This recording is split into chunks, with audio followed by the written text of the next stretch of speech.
কোরআনে কারিমের ফজিলত হচ্ছে কোরআনে কারিম যারা পড়ে তাদের জীবনের প্রত্যেকটি ক্ষেত্রে বরকত হয়। আপনার শরীরে বরকত হবে, এই বরকত কিন্তু পরীক্ষিত।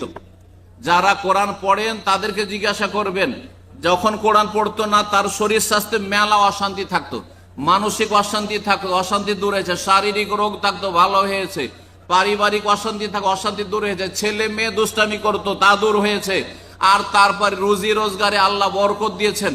সার্বিক জীবনে যদি বরকত চান তাহলে কোরআনে কারীম বেশি বেশি তেলাওয়াত করবেন, বুঝে পড়ার চেষ্টা করবেন। আল্লাহ রাব্বুল আমাদের সকলকে যেন তৌফিক দান করেন। 8 নম্বর ফজিলত, কোরআনে কারীম যারা তেলাওয়াত করবে তারা দুই ভাগে বিভক্ত। এক রকম যারা আল মাহির বিল কোরআন, হাদিসে আছে, মানে কোরআনে কারীমে খুব পারদর্শী, এক্সপার্ট, একবার কোরআনে কারীমে শুদ্ধ তেলাওয়াত করে, কোরআনে কারীমে পড়ার সাথে সাথে অর্থ বুঝে, কোরআনের আলেমও হাফেজও আর তাজবিদও বুঝে, এমন নয় যে বড় ধরনের ভুল করে। আর তারপরে কোরআনে কারীম নিয়মিত তেলাওয়াতও করে।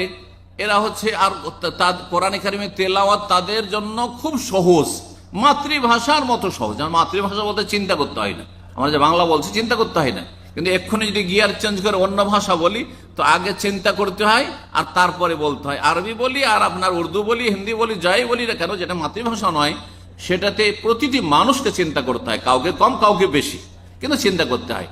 কিন্তু নিজের ভাষা, মাতৃভাষা, যেটা মা বাবা থেকেই যখনই বাকশক্তি মুখ ফুটেছে তখন থেকে শিখেছেন, সেই ভাষার জন্য চিন্তা, ওই রকম কোরআন তেলাওয়াত যারা করতে পারে তাদের এক বিশেষ ফজিলত রয়েছে।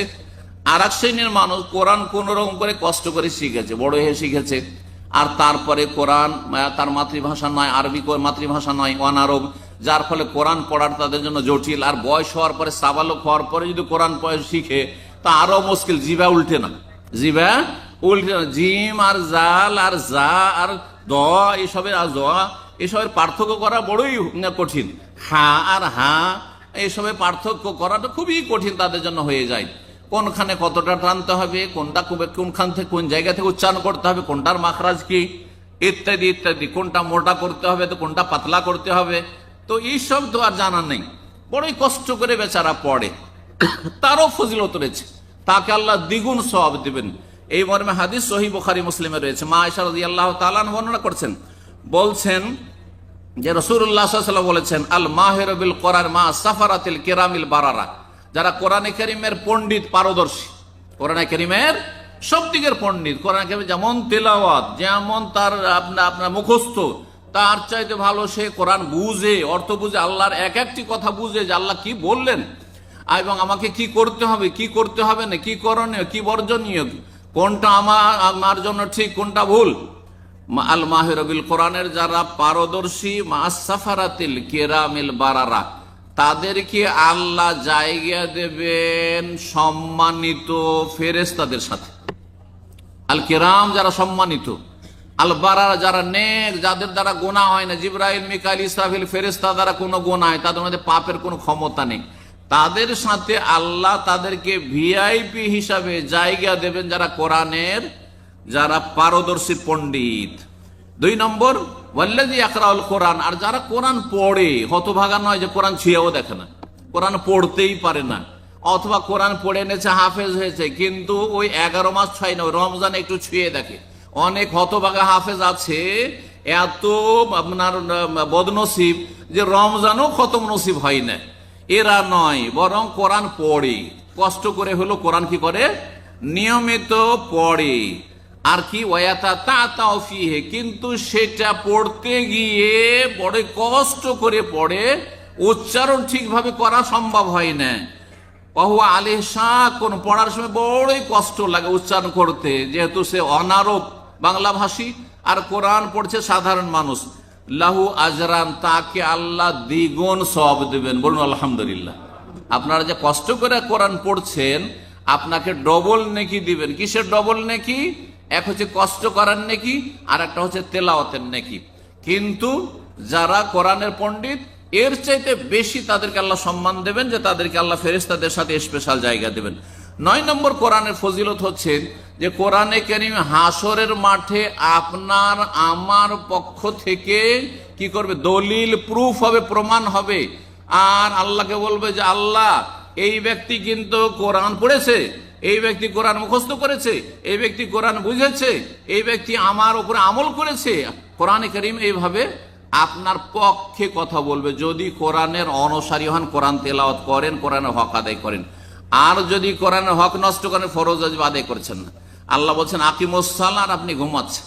হ্যাঁ, আল্লাহ বলছেন ওয়ালা তাকতুলু আনফুসাকুম, বা ওয়ালা তাকতুলু নাফসাল্লাতী হারাম, কাউকে খুন করিও না, আপনি খুনি।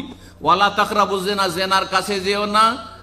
আর আপনি চরিত্রহীন, আপনার বদ চরিত্র রয়েছে, আপনি পরকীয়ায় লিপ্ত রয়েছেন, আর আপনার বেগানা মহিলার সাথে সম্পর্ক রয়েছে, নোংরামি সম্পর্ক রয়েছে, তাহলে জানতে হবে যে আপনি আল্লাহর কাছে লাঞ্ছিত। কিয়ামতের দিনে কোরআন আপনার বিপক্ষে সাক্ষী দিবে।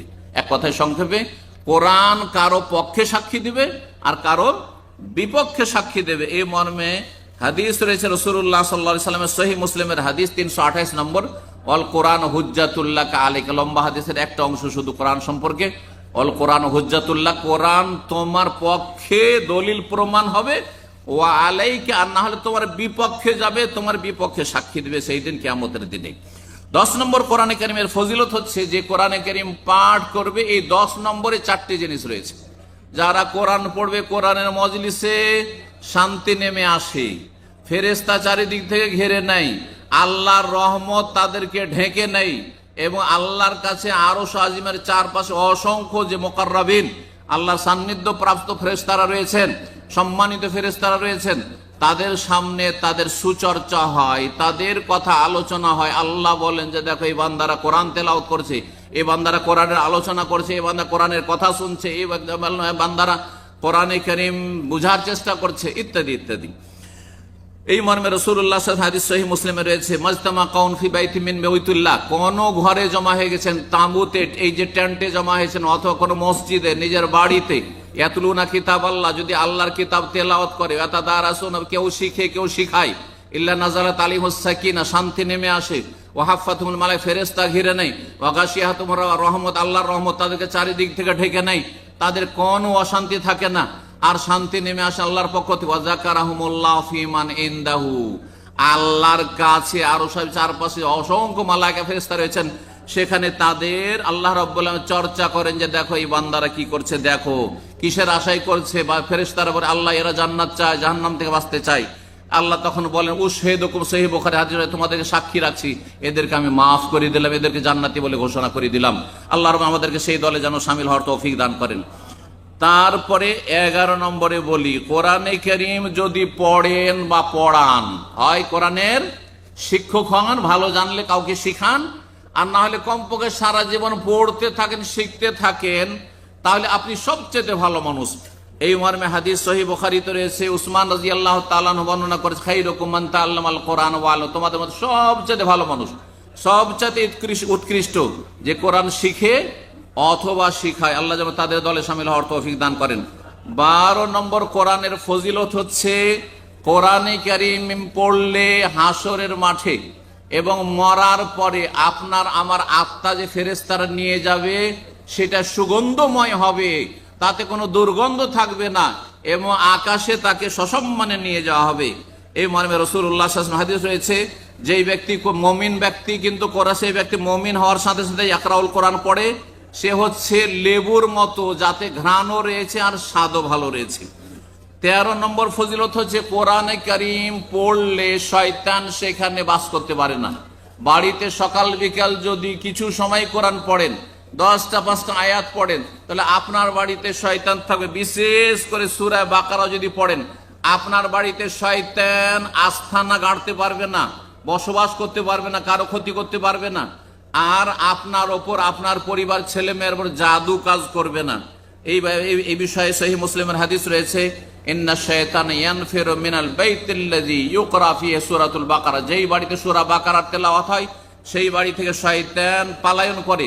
ওয়ালা ইয়াস্তাতিউ আল বাতালা, অন্য riwayate রয়েছে যে আর জাদুকররা যারা জাদুটোনা করে, দেশি ভাষায় দোয়া তাবিজের শিরকি কুফরি করে, আর আপনাকে বান মারে ক্ষতি করে, তারা কোনো ক্ষতি করতে পারবে না। 14 নম্বর ফজিলত, যারা কোরআনে কারীম পড়বে তারা ভাগ্যবান, আর যারা কোরআনে কারীম পড়ে না তারা হতভাগা।